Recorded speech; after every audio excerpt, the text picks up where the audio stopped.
কিছু কিছু বিষয় কিন্তু আছে যে বইয়ের কাছে কোয়া যায় না, কোয়াও যায় না, আবার মাঝে মাঝে সহ্য করা যায় না।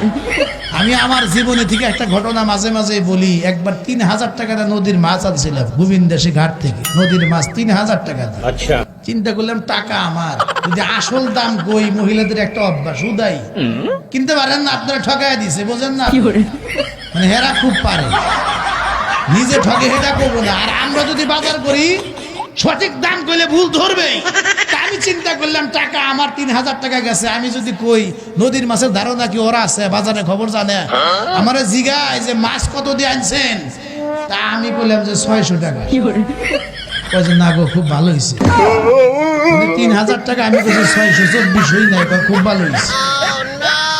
মাছ দিয়ে আমি সারাদিন বাসায় নাই, এসা পরে মাহফিল ক্যান্সেল, বাসায় ঢুকছি, খাইতে দিছে। যেই লোকমা মুখেতে মাছ একটা কামড় দিছি, আমার একটা ছোট বাচ্চা নেওয়া তো মাছ কোটা যায়, ৩০০ টাকা নিয়ে মরিয়মের মায়ের কিন্তু অর্ধেক ভাগ দিয়ে দিছি।